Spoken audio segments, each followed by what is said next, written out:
Assalamualaikum. Anda sedang menyaksikan Hello Doktor bersama dengan saya Adrana Adnan. And macam biasalah di Hello Doktor ni pelbagai isu-isu kesihatan yang akan kita bincangkan bersama dengan pakar-pakar kita yang lebih arif. Jadi untuk episod kali ini kita akan membincangkan mengenai bau badan ataupun badan berbau.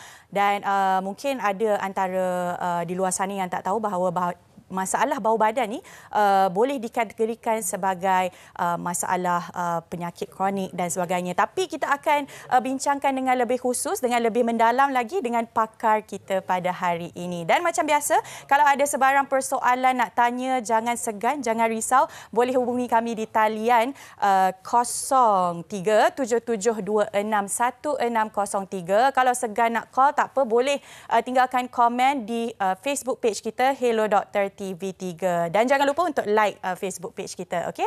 Dan tanpa membuang masa, apa kata kita saksikan dulu VT yang telah kita sediakan mengenai bau badan. Saya akan mandi 2 ataupun 3 kali sehari.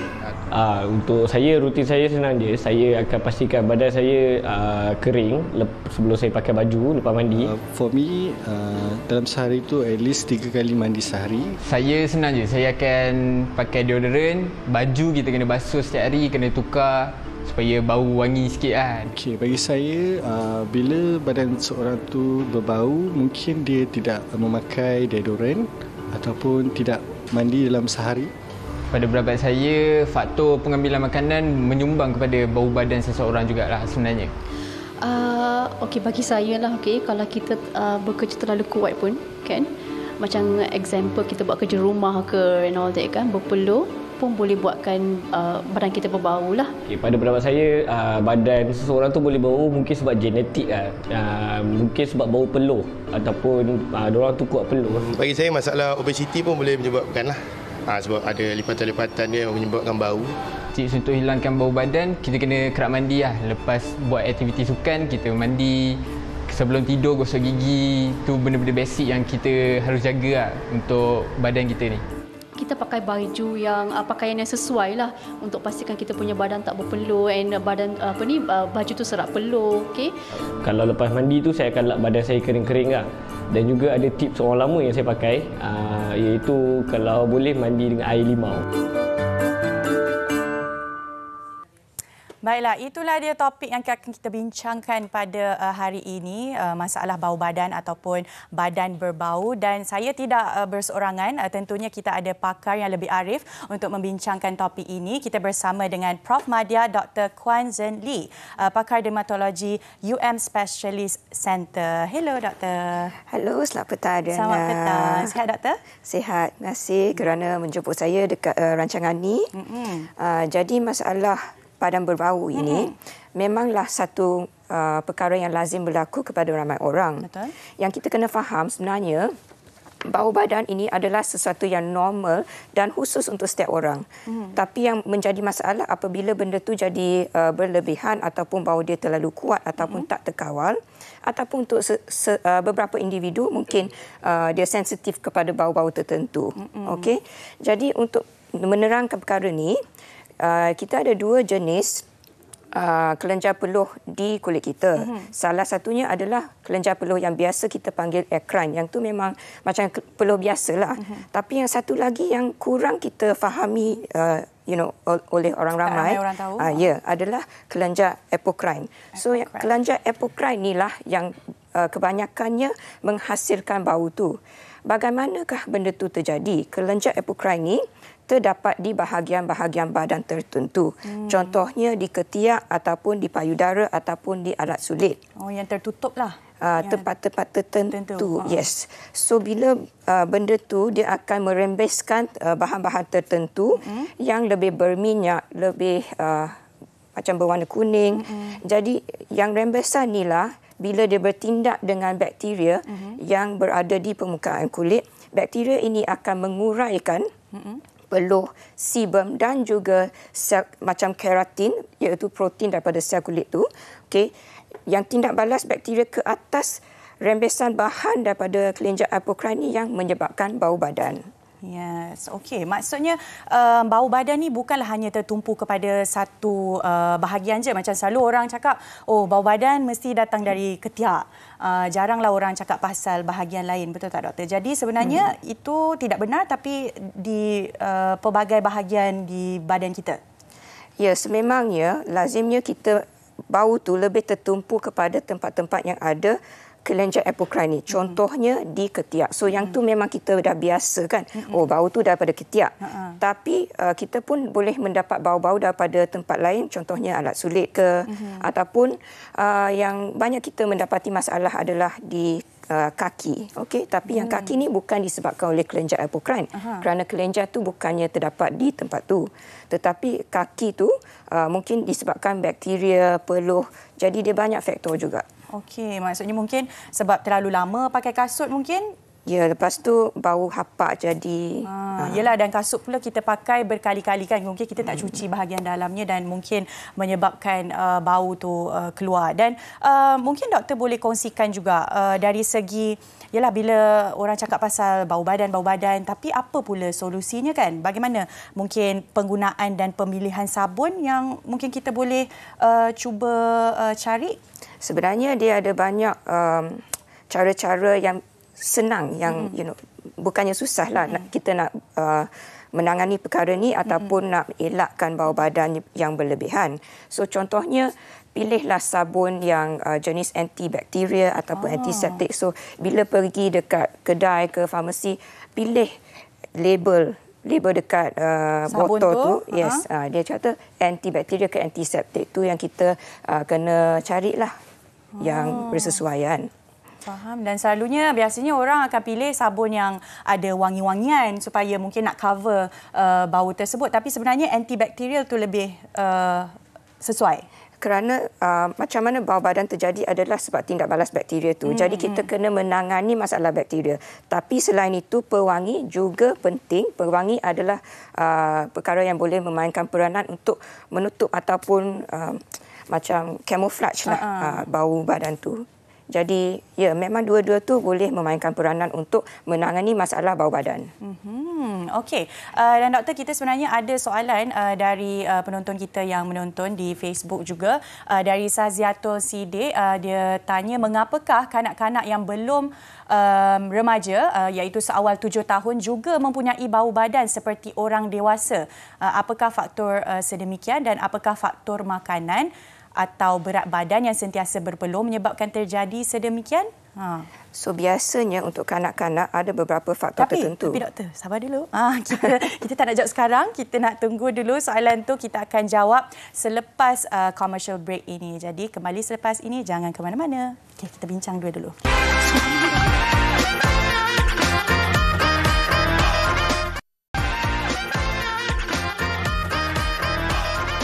Kembali lagi dalam Hello Doktor, dan untuk hari ini sebenarnya kita membincangkan mengenai bau badan dan kita bersama dengan Prof. Dr. Madya Kuan Jen Lee untuk membincangkan topik ini. Dan tadi sebelum kita berhenti rehat, kita ada soalan dari penonton di Facebook. Mungkin doktor nak jawab soalan tu mengenai seseorang yang belum lagi remaja dah ada bau badan. Jadi perkara ni mungkin berlaku kerana masalah bau badan ataupun secara saintifik kita panggil bronchidrosis boleh terjadi dekat umur apa-apa ataupun jantina. Okey, walaupun kita tahu lelaki lebih cenderung untuk mendapat masalah ni dan biasanya selepas akhir balik. Kerana semasa akhir balik tu kelenjar apocrine itu akan menjadi aktif. Okey. Tapi kalau kanak-kanak tu mungkin faktor-faktornya kita kena tengoklah adakah dia banyak berpeluh ke ataupun lepas bersukan ataupun berpeluh ada tak tukar baju ke bau peluh tu, ya. Apakah faktor makanan atau berat badan. Jadi faktor makanan tu memang seperti yang kita tahu, kadang-kadang bila kita makan bawang besar ke ataupun bawang putih, bawang merah ataupun alkohol, okey. Apalagi kari, beberapa jenis makanan tu boleh menyebabkan bau badan menjadi lebih ketara. Selain itu ada ubat-ubatan juga seperti penisilin yang boleh menjadi faktor menyebabkan masalah bau badan. Kalau berat badan yang sentiasa berpeluh tu disebabkan bila kita berpeluh tu mungkin berat badan dia bila kita ada berat berlebihan, okey, peluh tu macam dia terperangkap dan dia menjadi faktor untuk pembiakan bakteria. Jadi yang tu antara faktor-faktor yang mungkin berlaku. Tapi yang pentingnya mungkin kalau untuk puan, kanak-kanak tu lebih baik untuk jumpa seorang doktor, pastikan tak ada masalah kesihatan yang lain. Okey, jadi kalau untuk kanak-kanak pula ada rawatan yang spesifik ke atau lain treatment dia berbanding dengan pesakit dewasa? Saya rasa secara lazimnya tak ada, tapi cuma kita nak pastikan adakah kanak-kanak tu tak ada penyakit lain, katakan beberapa jenis penyakit genetik ataupun metabolik boleh menyebabkan bau badan tertentu, ataupun kalau dia ada akhir balik yang terlebih awal, adakah ini menjadi pencetus kepada masalah ini. Dan macam tadi kalau doktor cakap mungkin dia kanak-kanak tersebut terlebih bersukan ataupun mungkin dari segi kebersihannya, adakah ada tidak punca-punca lain yang mungkin menyebabkan kanak-kanak mendapat bau badan? So yang pentingnya pastikan tak ada masalah lain. Katakan kanak-kanak yang ada masalah genetik ataupun metabolik, yang itu memang kena dirawat oleh pakar kanak-kanak. Dan memang cenderunglah masalah ini adalah normal di kalangan kanak-kanak. Bukan cenderung, kerana biasanya kalau apocrine, kelenjar apocrine itu aktif lepas akhir balik. Jadi masalah ni biasanya taklah efek kanak-kanak begitu ketara lah, begitu banyak lah kiranya. Mungkin minimal lah ada beberapa kes je lah yang berkait dengan kanak-kanak. Jadi kalau bagi orang dewasa pula mungkin doktor ada punca-punca lain yang mungkin doktor nak kongsikan mengenai macam mana orang dewasa boleh mendapat bau badan. So setakat ni kita dah bincangkan tentang bau badan yang biasa, kelenjar tu. Tapi kadang-kadang kita pun kena fikir, adakah ada penyakit lain sama ada di tempat tu ataupun secara sistemik, maksudnya satu badan, yang menyebabkan masalah tu. So contohnya penyakit jangkitan bakteria di tempat tertentu, macam erythrasma. Erythrasma adalah jangkitan kuman bakteria di ketiak, ataupun trichomycosis, itu pun sejenis bakteria. Bau ikan tu ya. Lebih dia bukan macam bau ikan lah, susah kita nak terangkan. Tapi katakan ada bau tertentu ataupun yang lebih serius lagi adalah penyakit hidradenitis suppurativa. So yang tu adalah penyakit yang efek tempat dekat kelenjar apocrine ni, di mana dia akan ada keradangan, alright, and then dia mungkin ada macam bisul ke, ada nanah. So yang tu memang ada bau tertentu, memang dia akan berbau. Dan kalau ada penyakit ni, cara rawatan dia memang khusus untuk penyakit ni, lain daripada yang kita ceritakan pasal deodoran ke, sabun ke, tukar pakaian, yang itu yang secara am. Tapi yang ni secara khusus memang kena dirawat. Yang seperti gambar tadilah, bila ada macam pimple ya, macam dia ada bisul. Ada bisul. Dan itu yang menyebabkan keluarnya bau-bau yang tidak menyenangkan tu. Ya, yang tu mungkin terjadi. Jadi kita pun kena peka. Selain bau sahaja, adakah petanda-petanda lain di kulit, ataupun kadang-kadang kita boleh confuse, keliru antara bau badan yang daripada ketiak ke ataupun bau daripada mulut, katakan. So contohnya pesakit yang ada penyakit kencing manis yang tak terkawal, ataupun pesakit yang ada masalah hati ataupun buah pinggang, kadang-kadang dia ada bau tertentu yang boleh ditafsirkan sebagai bau badan, tetapi sebenarnya bukan bau badan, tapi datang daripada penyakit yang dialaminya. Jadi sebelum tu doktor, kita nak saksikan dulu VT selebriti kita. Dia ada soalan nak bertanya mengenai bau badan. Hai doktor, saya Wani Carey. Saya nak tanya, adakah bau badan itu masalah keturunan ataupun tidak? Soalannya begitu. Adakah berkait rapat dengan keturunan seseorang ataupun tidak, doktor? Itu adalah soalan yang sangat bagus dan saya rasa ramai pun akan tertanya-tanya tentang masalah ni kan. Jadi kalau kita baca, memang ada kajian yang mengaitkan genetik tertentu, faktor genetik tertentu yang menyebabkan bau badan. So contohnya mereka sifatkan kalau kita punya tahi telinga, earwax itu bersifat kering, orang itu ada kurang kurang cecair. Tak, dia ada peluang dia untuk mengalami masalah bau badan adalah kurang daripada orang yang ada tahi telinga yang macam cecair atau berbasah. Okey. So ada juga kajian yang mengatakan orang Asia kurang mengalami masalah bau badan berbanding dengan orang Afrika ataupun orang Eropah. Tapi tak tentulah yang tu disebabkan genetik semata-mata ataupun disebabkan tabiat kebersihan macam kita mandi lebih kerap ke. Okey, maksudnya adalah berkait rapat dengan keturunan seseorang itu. Dia adalah salah satu faktor. Salah satu faktornya. Dan mungkin antara jenis-jenis bau badan yang mungkin timbul daripada tubuh seseorang tu mungkin doktor boleh kongsikan. Ada jenis-jenisnya ke kategori bau tu? Macam yang saya ceritakan tadi, kadang-kadang kalau daripada mulut tu bau aseton tu boleh menjadi petanda penyakit kencing manis, diabetes. Okey, kalau bau hapak ataupun daripada penyakit hati, okey, kalau bau hanyir macam amonia, adakah itu petanda masalah buah pinggang? Tapi selain itu kita kena faham bau badan yang lazim berlaku ni selain daripada peranan bakteria, juga ada peranan steroid-steroid tertentu, bahan-bahan tertentu yang timbul daripada kelenjar apocrine ni. So, hormon-hormon ni akan juga memberi sifat-sifat tertentu kepada bau badan seseorang tu. Okey. Baiklah, kita ada satu lagi soalan dari penonton kita di Facebook, dari Nur Amira Azira. Dia bertanyakan mengenai adakah hyperhidrosis boleh menyebabkan badan berbau, sebab anak lelaki sulung dia mengalami badan berbau dan ketiak bila berpeluh akan berbau seperti orang dewasa. Kalau makin banyak berpeluh, makin kuat bau badan dia. Adakah itu benar ataupun apa penjelasan doktor?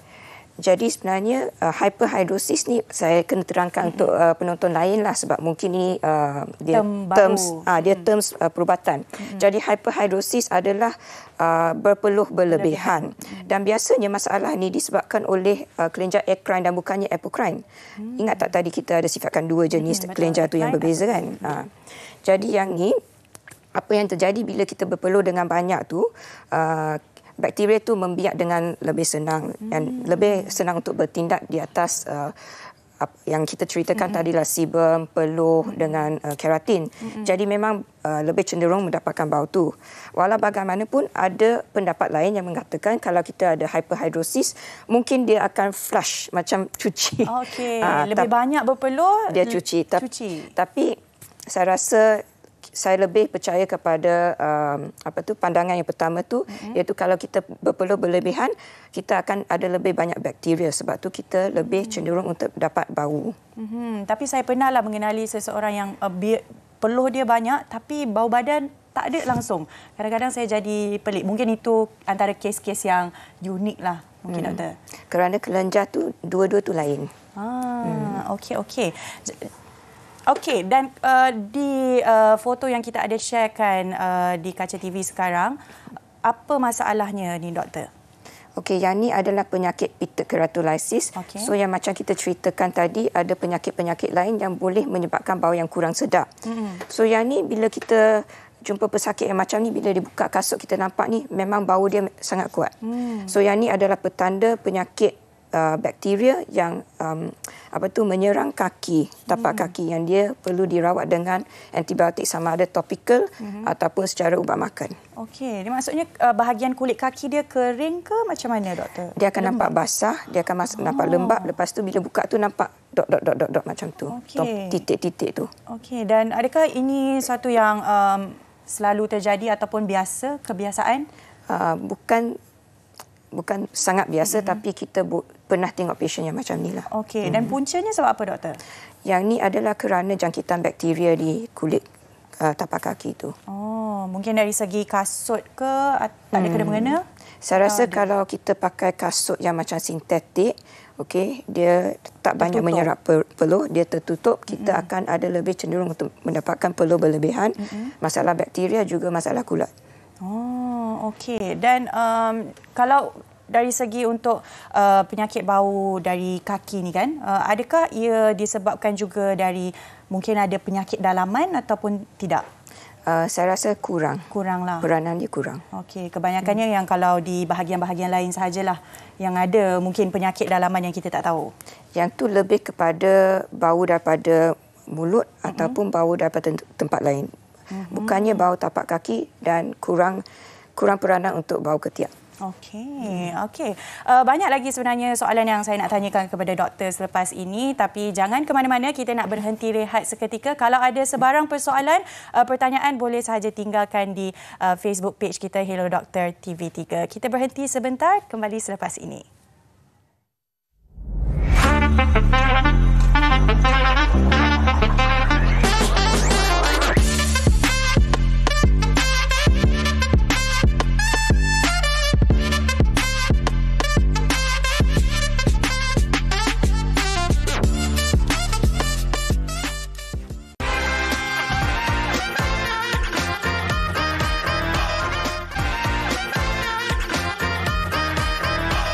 Welcome back to Hello Doktor. Masih lagi bersama dengan saya dan juga Dr. Kwan. Kita membincangkan mengenai bau badan ataupun badan berbau.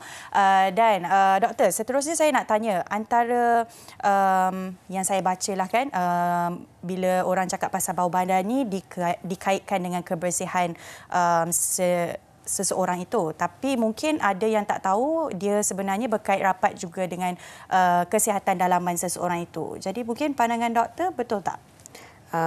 Macam yang saya ceritakan tadi, bau badan ni kalau kita cakap nak petanda untuk sesuatu penyakit tu memang tidak 100% benarlah, sebab yang kita cakapkan peranan tu adalah mungkin bau mulut yang kita boleh keliru dengan bau badan. Okey. Jadi kebersihan adalah sangat penting. Yes, kebersihan memang sangat penting. Jadi yang kita syorkan tu jangan pakai baju yang bahan sintetik. Okey, kalau berpeluh tu pergi mandi, tukar baju, mandi dengan kerap. Okey, elakkan berpeluh berlebihan. Kalau ada masalah peluh berlebihan tu, yang tu memang kena dirawat. Okey, so selain deodorant, okey, apa yang kita boleh guna untuk tolong adalah antiperspirant. Okey, biasanya bahan ini adalah jenis boleh disifatkan sebagai ubat lah. Okey, yang mengandungi aluminium chloride. So yang tu untuk kurangkan bau juga. Yang jenis spray tu ya doktor? Spray atau roll-on pun ada. Okey. Tapi saya pernah dengar yang kalau perspirant tu kurang baik untuk bahagian kulit, itu benar atau tak? Tetapi untuk pesakit yang macam ini, mereka memang diperlukan. Dan saya rasa yang banyak yang benda yang kita baca dekat internet tu, kita kena dapatkan kepastian lah. Jadi memang kalau kita tengok banyak website yang akan cakap macam-macam, kita kena dapatkan kepastian. Jadi untuk penggunaan antiperspirant ni, kalau diperlukan memang saya rasa tak ada masalah. Dan bila dikatakan masalah bau badan ni juga dikaitkan dengan masalah penyakit kencing manis, itu benar atau tidak? Itu bukan dia bukan punca daripada penyakit kencing manis itu 100%. Okey, tapi apa yang boleh berlaku selain daripada bau daripada nafas, kalau kencing manis tak terkawal, itu macam ketosis lah. Okey. Tapi apa lagi yang boleh berlaku, orang yang ada kencing manis adalah satu immunosuppressive, dan mereka lebih cenderung untuk dapat jangkitan kuman bakteria. Dan keduanya, antara penyakit metabolik ni, selain daripada penyakit kencing manis, pesakit kencing manis mungkin mengalami keadaan obesiti, iaitu berat badan berlebihan. Dan bila peluh tu terperangkap, tindakan bakteria itu akan lebih ketara. Dan ada juga yang bila kita baca dekat internet, ni saya nak minta kepastian doktor lah kan. Saya lah tu selalu baca kat internet macam-macam. Dan bila orang cakap yang hormon lelaki mengeluarkan bau badan yang lebih maskulin, tapi kalau wanita bau yang lebih manis. Betul ke tidak tu doktor? Yang itu saya rasa memang ada peranannya kerana feromon, macam kita ceritakan tadi, kelenjar apocrine tu dia mengeluarkan bahan yang ada steroid tertentu, bahan-bahan tertentu. So yang tu menjadi macam trademark, karakteristik seseorang itu. Okey, tapi janganlah dibiarkan sampai berpeluh tak mandi. Yang sebab nakkan bau maskulin atau bau manis original. Sebab bau maskulin tu datang daripada bahan yang dinamakan androstenol. bila terdedah kepada oksigen, maksudnya dah lama peluh tu, dia akan jadi endostinon pula. So bau dia daripada wangi dia akan jadi bau yang kurang menyenangkan pula. Betul. Lebih baik kita elakkan kan. Okey, tapi macam mungkin di kalangan orang luar di sana ataupun diri sendiri pun kadang-kadang kita sendiri tak dapat nak bau badan kita, tapi orang sekeliling boleh bau. Macam mana nak solvekan masalah tu?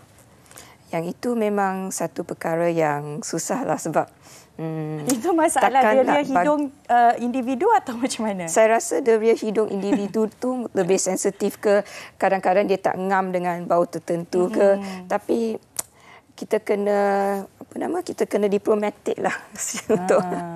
Ya, kadang-kadang diri sendiri tu yang tak dapat bau diri sendiri, mungkin ada masalah bau yang kurang enak. Okey, tapi apa kata kita saksikan dulu VT yang telah kita sediakan mengenai fakta atau mitos untuk menghilangkan bau badan. Mari kita saksikan.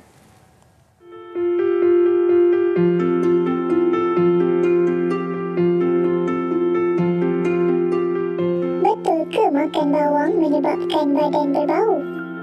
Fakta, bawang merah dan bawang putih mengandungi kandungan sulfur yang tinggi menyebabkan peluh dan mulut kita berbau. Bawang yang dimasak mengurangkan masalah ini. Betul ke peluh terlalu banyak menyebabkan badan berbau? Mitos, peluh tiada bau pada asalnya tetapi akan berbau apabila ia bercampur dengan bakteria yang secara semula jadinya ada di kulit kita, terutama jika peluh itu dibiarkan seharian. Betul ke deodoran dapat menghalang bau badan? Fakta, deodoran mengandungi pewangi untuk menghalang bau badan. Biasanya ia mengandungi bahan-bahan yang menyebabkan kulit sedikit berasid dan ini menghalang bakteria dari membiak. Betul ke mandi air limau purut boleh hilangkan bau badan? Fakta, air limau adalah berasid dan ini boleh mengurangkan kuantiti bakteria. Walau bagaimanapun, tidak dinasihatkan menggunakan air limau secara direct terus disapu ke atas kulit kerana boleh menyebabkan iritasi kulit. Betul ke sesetengah jenis fabrik penyebab badan berbau? Fakta, fabrik sintetik memerangkap peluh dan bakteria terutama jika dibiarkan basah dan tidak dibasuh. Jadi pilihlah fabrik jenis semula jadi seperti yang dibuat daripada kain kapas. Betul ke mencukur bulu dapat mengurangkan bau badan? Fakta, rambut atau bulu yang banyak akan memerangkap dan melambatkan proses penyejatan peluh. Mencukur boleh mengurangkan bau badan. Betul ke dalam tempoh haid, bau badan semakin kuat? Fakta, perubahan hormon boleh menyebabkan bau badan bertukar lebih kuat. Jika tuala wanita tidak ditukar walaupun tiada darah, peluh yang terperangkap di tuala wanita juga akan berbau. Betul ke badan berbau tanda badan banyak toksin? Mitos, badan berbau adalah disebabkan oleh pelbagai faktor dan terjadi kepada semua orang termasuklah mereka yang sihat juga. Peluh ini bukan satu cara menyah-toksikan badan. Betul ke sabun antibakteria boleh menghapuskan bau badan? Fakta, mengekalkan kebersihan badan dengan mandi 2 kali sehari dan menggunakan sabun antibakteria sangat membantu mengurangkan bau badan. Sabun antibakteria akan mengurangkan pertumbuhan bakteria di kulit. Bagaimanapun, tiada cara untuk menghapuskan bau badan 100%. Betul ke kalau badan tak dilap dengan kering selepas mandi boleh menyebabkan badan berbau? Fakta, jika dibiarkan badan basah dan tidak boleh kering dalam tempoh yang lama, bakteria dan kulat akan tumbuh dan menyebabkan badan berbau. Sama seperti baju kita yang basah dibiarkan seharian, ianya akan berbau hapak. Ya, itu dia fakta atau mitos yang telah kita jawab kan. Harap semua dapat terjawablah segala persoalan selama ini. Dan doktor, saya nak tanya juga mengenai dari segi psikologi pula. Mungkin bila seseorang individu tu menghadapi masalah bau badan, ada tak sedikit sebanyak mengganggu ataupun berkait rapat dengan masalah psikologi? Saya rasa memang akan mengganggu sebab dari segi pergaulan, orang ini mungkin menyebabkan masalah macam yang ceritakan tadi, sendiri tak perasan ada bau tu, orang lain rasa kurang senang hati. Jadi dia mungkin dipulaukan di atas sebab ini. Jadi untuk pesakit yang macam tu memang penting untuk dapatkan rawatan dan juga untuk fikirkan sama ada faktor-faktor lain yang menyebabkan bau badan yang kurang enak ni. So jadi mungkin boleh jumpa doktor untuk pastikan. tak ada masalah kulit yang lain ataupun apakah cara rawatan lain yang boleh membantu orang ni lah. Dan antara rawatan-rawatan yang pernah saya baca, ada yang mungkin cucuk botox di bahagian ketiak, di bahagian kelenjar, ataupun mungkin keluarkan kelenjar tersebut. Itu antara treatment yang normal atau macam mana? Ya, sememangnya ada peranan untuk rawatan-rawatan macam ni. So of course yang penting kita kena mulakan dengan cara yang simple dulu, cara yang mudah dulu. Kebersihan diri, mandi selalu, kurangkan peluh, deodorant, antiperspirant, macam itulah, antiseptik, okey, ataupun ada kalangan orang yang gunakan gel atau topical antibiotik untuk kurangkan bau. So yang tu semua cara-cara yang mudah. Tapi untuk orang-orang tertentu mungkin mereka memerlukan intervensi yang lebih berat lagi. So contohnya macam suntikan botox, ataupun ada orang yang pergi menjalani pembedahan untuk membuang kelenjar tu, yang tu lebih kepada plastik surgery punya peranan lah, ataupun untuk sympathectomy untuk kurangkan keaktifan kelenjar tu. So yang tu lebih serius lagi lah. Kalau keadaan lebih serius, boleh fikirkan cara-cara macam ni. Okey, dan kita ada soalan dari Facebook. Ainul namanya, dia seorang SPM candidate. Dia ada masalah hyperhidrosis dan bila cuaca panas, tangan dia akan berpeluh dengan kerap. Jadi aunty dia suggest untuk operate. Mungkin apa pandangan doktor? Jadi kalau hyperhidrosis ni macam yang kita bincangkan tadi, boleh berkait dengan masalah bau badan. Biasanya bukan dekat tangan lah, biasanya untuk ketiak. Tapi kalau tangan pun adalah menjadi satu masalah besar. Contohnya kalau dia pegang kertas tu dia jadi basah ataupun dia segan bila dia jumpa orang nak bersalam tu basah. Memang masalah lah. Jadi untuk pesakit yang macam ni, mereka boleh menggunakan antiperspirant, okey, yang tu boleh membantu sampai tahap tertentu. Tapi untuk pesakit yang mengalami keadaan yang lebih teruk lagi, mereka mungkin perlu menggunakan cara lain seperti iontophoresis. So dia letak current, okey, dalam air untuk kurangkan peluh, okey, ataupun gunakan suntikan botox ke tempat itu. Dan lebih serius lagi, intervention lebih serius lagi adalah pembedahan. So yang tu dia akan potong dekat saraf-saraf tertentu, okey. Di tangan pun boleh buat. Tapi dia akan lebih kepada cardiothoracic lah. So dia nama dia sympathectomy. So dia akan buang itu saraf supaya kurangkan peluh di tempat itu. Tapi bahayanya kalau dia kurangkan di tempat tu, mungkin dia akan berpeluh di tempat lain pula. So saya cadangkan untuk kes-kes individu ni yang memang teruk, yang memang rasa mereka nak fikir untuk buat pembedahan, jumpa pakar dulu. Ya, pakar yang nasihatkan yang mana yang lebih sesuai. Ataupun dia boleh bincang pasal macam mana benda ni dijalankan, macam mana kita nak buat pembedahan ke, macam mana risiko dia, apakah risk benefit dia lah. So kiranya semua perbincangan ini adalah perlu dijalankan secara persendirian. Tapi kalau kita buat rawatan seperti ini, boleh bertahan dalam tempoh yang lama ataupun sekejap je? Yang ni bersifat lebih dalam tempoh yang lebih lama lah. Okey, tapi mungkin boleh kembali lagi lah. Maksudnya kena kerap berjumpa doktor juga? Saya rasa kalau lepas buat pembedahan tu, biasanya macam peluh di tempat tu akan kurang, tapi yang di tempat lain pula. So semua perbincangan ini perlu dijalankan di klinik lah, lebih sesuai untuk dapat konsultasi yang terperinci. Okey, terima kasih doktor. Baiklah, kita nak berhenti rehat sebentar. Kembali selepas ini, banyak lagi yang kita nak tanyakan kepada Dr. Kuan. Jangan ke mana-mana, kembali selepas ini.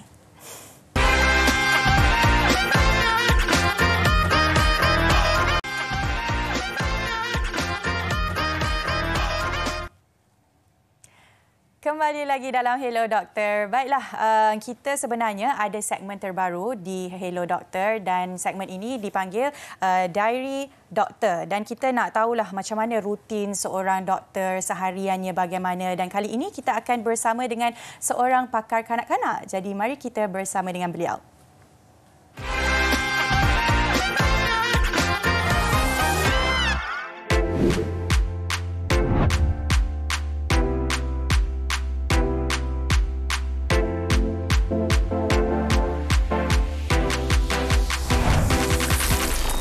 Nama Saya Dr. Ruliza binti Ibrahim. Saya adalah pakar kanak-kanak di Avicenna Women and Children Hospital. Saya selalunya keluar rumah dalam pukul 9 sebab sangat jam daripada rumah ke hospital. Sampai je ke hospital, saya akan terus ke ward dan memeriksa pesakit-pesakit di ward-ward. Kalau ada yang boleh balik, kita akan discharge secepat mungkin. Selepas selesai semua round di ward, saya akan ke klinik. Dan klinik saya akan berjalan daripada pukul 10 sampai pukul 1 dan kami akan break for lunch dan sambung balik klinik daripada pukul 2.30 sampai pukul 4.30. Dan lepas habis klinik, saya akan visit ward balik untuk melihat pesakit-pesakit di dalam ward untuk sesi petang.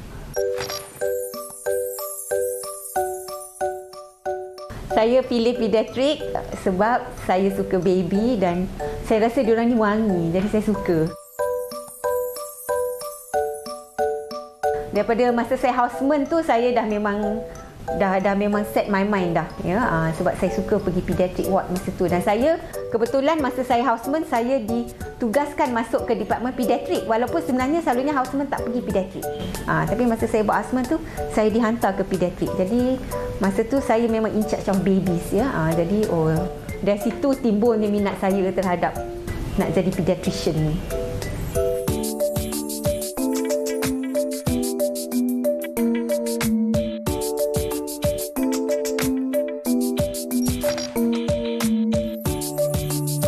Pediatrician ni dia sebenarnya kita sama juga macam physician, maknanya adult physician, tapi kita pediatrician kita handle kanak-kanak daripada baby sampai ke umur 12 tahun. Kalau di Malaysia kita ambil 12 tahun, tapi sebenarnya cut off point pediatriciannya patient sebenarnya 16. Jadi kita akan tengok pesakit-pesakit kanak-kanak yang ada masalah perubatan. Ya, asma ke, sakit kulit ke, benda-benda macam itulah, ya. Tapi bila dia melibatkan pembedahan, itu dah bidang lain.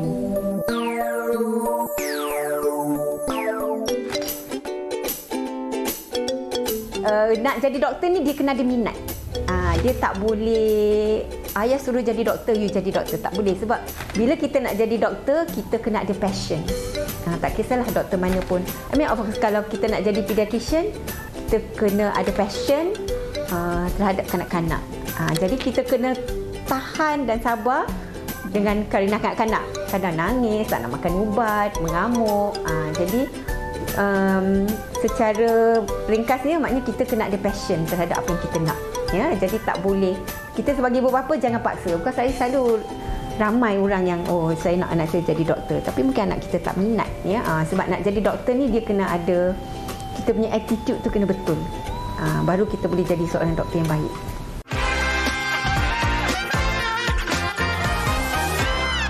Baiklah, itu dia diary doktor mengenai doktor pediatrik.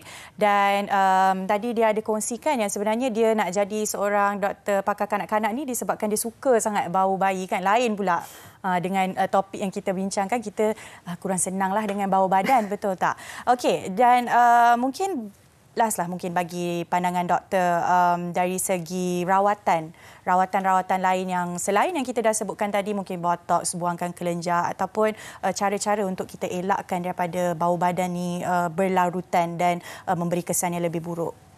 So yang pertamanya dari segi pemakanan ataupun faktor-faktor yang pencetus masalah ni kita kena elakkanlah. So contohnya elakkan daripada makan bawang besar ke bawang putih ya.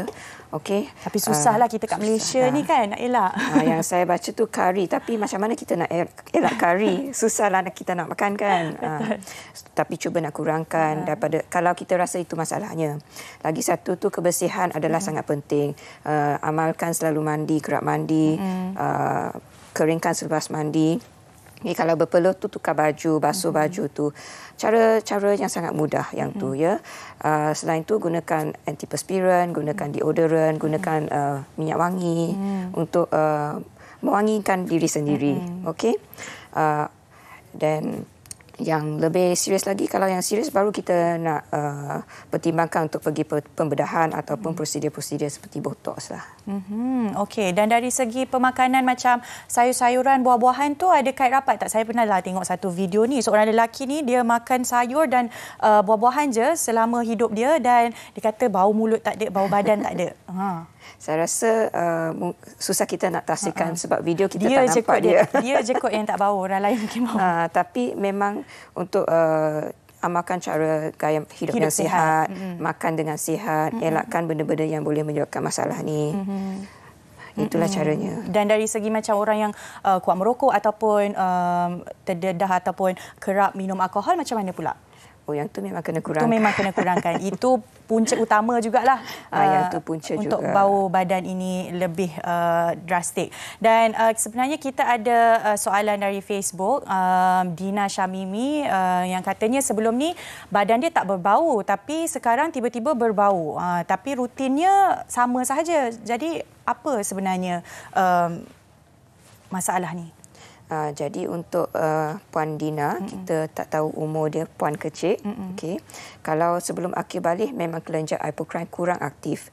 So kalau baru lepas akil balik, itu mungkin salah satu sebabnya. Okey. Yang tu pertama. Yang keduanya itu faktor umur. Yang keduanya faktor gaya hidup lah. So adakah makan makanan yang kita bincangkan tadi, ataupun kadang-kadang ubat-ubat tertentu juga boleh menyebabkan bau badan. Contohnya ubat antibiotik penisilin ataupun ubat untuk eczema, Dupilumab. Ada kes-kes tertentu yang berkait rapat dengan bau badan. Okey. Yang ketiganya, sama ada kita tak perasan ke kita nak menjadi lebih sihat, kita dah bersukan lebih, ataupun baju yang lebih longgar, baju yang kena gunakan baju kapas, cotton yang boleh breathing lah, lebih senang untuk kita menyerap peluh. Ya, jadi kena fikirlah apa-apa tu. Tapi kalau yang semua benda ni kita dah kecualikan, adakah ada penyakit kulit di tempat tertentu yang perlu rawatan khusus untuk penyakit itu. Jadi kalau memang kita dah tak terfikir apakah masalahnya, ada tak ada ruam ataupun bisul di tempat tu yang mungkin mengeluarkan bau-bau tersebut. Ya, yang mungkin kena dirawat juga. Okey, dan mungkin bagi orang dekat luar sana yang mungkin berhijab, bertudung, kadang-kadang mereka pun ada masalah bau di bahagian kepala. Macam mana itu? Itu disebabkan apa? Yang tu saya rasa disebabkan peluh. Kadang-kadang dia macam bau hapakkan daripada kain tu. So gunakan kain yang kapas lebih daripada sintetik. Lagi satu yang saya lupa nak cakap tadi pasal hyperhidrosis. Ada pesakit yang memerlukan ubat-ubat tertentu untuk mengawal masalah peluh. Okey. So ubat-ubat ni boleh didapati dekat doktor lah. Lepas consultation mereka tengok, oh yang pesakit ni sesuai tak untuk makan ubat tertentu tu untuk kurangkan peluh. Okey, maksudnya kalau yang berhijab tu mungkin adakah kelenjar-kelenjar di bahagian kepala ke yang berminyak ke, macam mana doktor yang mengeluarkan bau-bau tersebut? Kerana kita ada sebum, kita ada peluh, kita ada macam kulit mati yang telah sisik lah. Jadi tindakan bakteria, tindakan dengan bercampur dengan peluh, semua tu. So itu adalah faktornya. Jadi memang kena cuci dengan kerap lah. Especially kalau kain tudung tu kena dicuci. Dan mungkin bila pakai hijab pun rambut kena pastikan betul-betul kering sebelum pakai, betul. Yang tu pun salah satu puncanya saya rasa. Okey. Jadi doktor, mungkin nasihat terakhirlah ataupun tips-tips yang mungkin doktor nak sampaikan kepada orang-orang dekat luar sana yang mungkin menghadapi masalah bau badan. Jadi masalah ni adalah sesuatu yang kita kurang bicarakan. Mungkin kita alami, mungkin kawan kita alami, tapi something mungkin yang malu nak bercakap. Yes, secara sosialnya ada macam stigma terhadap perkara ini. Dan kita pun malu macam mana nak utarakan topik ini. Jadi yang pentingnya guna cara yang mudah dulu. Tapi jika ada masalah yang berlarutan, kita rasa ada masalah lain di sebaliknya, mungkin kena tengok sama ada ruam ke, ada masalah lain yang bau ni jadi petanda sahaja kepada masalah tu. Jadi kiranya semua masalah pasti ada solusinya lah. Dan ada tak tips-tips lain yang mungkin doktor pernah dapat dari di luar ataupun pesakit-pesakit pernah kongsikan ke, apa cara-cara mungkin yang mereka lakukan? Ada yang katanya sapu limau purut di bahagian tertentu mungkin boleh mengurangkan, tapi mungkin bila dia terlalu acidic boleh buat kulit kita luka pula. Jadi yang sebaik-baiknya gunakan benda-benda yang dijual di farmasi yang diluluskan. So contohnya ada banyak larutan ataupun sabun antibakteria, antiseptik yang kita boleh beli. Okay. Ataupun mungkin antiseptic solution macam chlorhexidine ke. So ada banyak-banyak jenis sabun ataupun pilihan yang ada. Tak semestinya untuk gunakan limau. Kerana kita tak tahu limau tu adakah anda akan jadi keradangan, irritation ataupun setengah orang akan allergic dekat bahan yang terkandung dalam limau. Manakala untuk bahan yang dikeluarkan di farmasi, dia memang ada kelulusan yang tu memang untuk digunakan untuk kulit manusia. Dan jenis-jenis ubat pun mengikut jenis-jenis kulit ke, kulit sensitif ke, oily ke, macam tu ada? Yang ni lebih kepada antiseptik dan antibakteria. So yang tu yang keyword, kata kunci yang kita kena cari, antibakteria ataupun antiseptik. Okey, itulah kalau pergi farmasi boleh sebutkan itu. Ya, dan boleh tengok di label, di jenama dia, apa kandungan dia. Dan mungkin ada tak pengalaman-pengalaman peribadi doktor sendirilah bila berurusan dengan pesakit-pesakit yang mungkin ada yang mengalami masalah bau badan yang teruk? Yang paling teruklah yang doktor pernah merawat. Biasanya pesakit tidak datang ke doktor untuk masalah ni. Macam yang saya cakap, mereka mungkin malu ataupun rasa stigma. Tapi untuk nasihat secara umum, kita boleh bagi tahu untuk menggunakan cara-cara tertentu lah. Okey, dan mungkin terakhir sekali lah doktor, nasihat untuk orang-orang yang terus mungkin rasa macam leceh lah nak pakai semua ni, nak buat pakai deodoran lah, apalah, tak boleh makan ini, nak kena berpantang itu dan ini. Cara yang paling mudah mungkin tak apalah, jumpa doktor dan terus mungkin lakukan operasi. Itu macam mana pandangan doktor? Operasi pun ada risiko dia. Jadi untuk orang-orang yang macam tu, mereka kena berjumpa dengan pakar yang menjalankan prosedur tersebut untuk mendapatkan pemahaman apa sebenarnya apa yang akan dilakukan, apa risiko dia, apa yang mungkin terjadi semasa tu. Jadi sebelum kita kata nak buat pembedahan, bukannya cara mudah macam tu sahaja.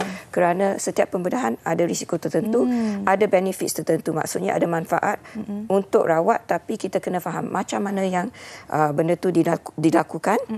Adakah saya sesuai untuk prosedur ini? Adakah pernah buat langkah-langkah yang mudah dulu ke?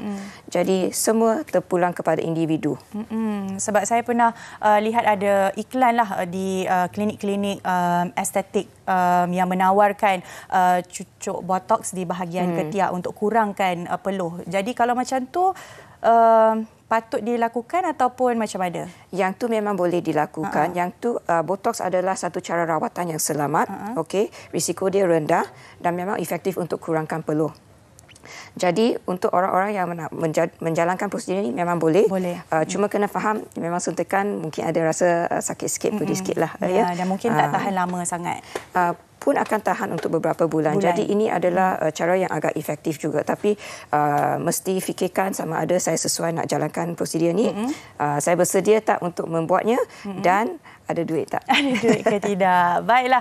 Terima kasih doktor atas segala perkongsian untuk episod kali ini. Jadi nampaknya kita dah sampai ke hujung rancangan. Macam biasa kalau sesiapa ada sebarang soalan yang nak ditanya, boleh tanyakan di laman Facebook kita, Hello Dr. TV3. Terima kasih Dr. Kwan Chen Lee atas kesudian untuk bersama dengan kita di Hello Doktor hari ini. Jadi itu sahaja dari saya, Adrana Adnan. Kita jumpa lagi di masa akan datang. Assalamualaikum. Bye.